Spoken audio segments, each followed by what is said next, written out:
Uthokozani Shabangu lo oward candidate ngaphansi kwe-MK othunywe iqembu lomkhonto wesizo ukuthi akazomela umphakathi, azomela bonke abahlali baka-Ward 23. Njengamanje ngithi ngiyancenca bonke abahlali baka-Ward 23 kusukela eNgwebi, Vilakazi, Clifdale, Kongolwane, Stanele ukuthi ngeyi-15 nangeyi-16 kumele bezokhasta ivoti labo for ushintsho ngeyi-16 lapho sekuvota khona wonke umuntu ukuze sazi ukuthi umphakathi unaziphi ingqinamba. Siyazi noma sizazi ingqinamba zomphakathi, kodwa njengamanje mina njenge-candidate akukho engizobathembisa khona umphakathi, kodwa ngithi umphakathi awungithathe ungibeke esiqotsheni, usungena esiqotsheni uphinde ungithathe futhi unginike ithuba lokuthi ngihole iward. Into engiyifisayo emphakathini ngoba iward nje leli Ward 23 uhlukene kangaka, unezidingo eziningi engafani. So mina-ke angisingalo leli khansela elizothi lizokwenzela umphakathi lokhu nalokhu nalokhu.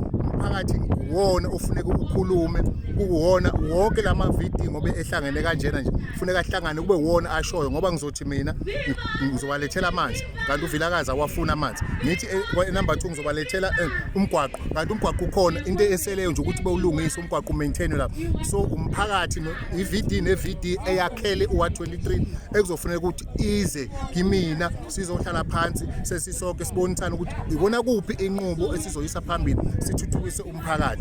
Okunye futhi abantu baka-Ward 23 ngifisa ukuthi bayeke le mentality yokuthi yonke into ingomasipala ukuthi bazokwazi ukuthi bethole amathuba kumasipala. Kunezinto okufuneka sizenze singamakhansela noma siyilusha noma singabanikazi bendawo abahlala khona abazokwazi ukuthi izingane zithole amathuba omsebenzi.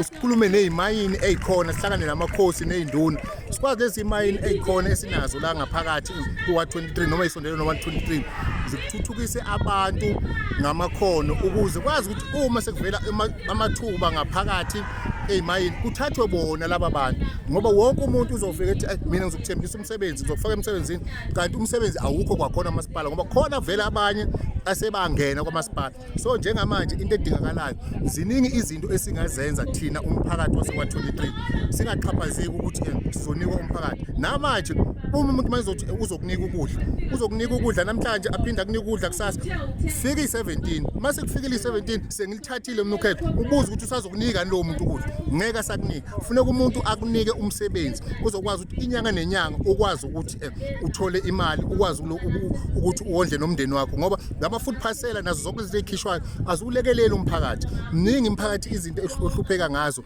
odinga ukuthi zenzeke kodwa zenzeki ngoba kumanje basidunga umqondo ngawo lama-food parcel ukuthi ekugcineni sithathe lokudla esidlayo sokufaka etoilet mase kuphele lapho sebehambile bona bazokwenzani, bazohola inyanga nenyanga. So ngithi-ke umphathi wase-Ward 23 awuvuke, awuphaphama, uphume emaqandeni, ungasitshela ukuthi ngasonke isikhathi abantu bazosikhumbula uma sekuyisikhathi sokhetho la bazosibrainwasha khona imiqondo yethu ngoba bezosinika ama-food parcel besithembisa imisebenzi okungethi makufika sekudlula ukhetho bekhohlwe nayithi. Ngiyabonga.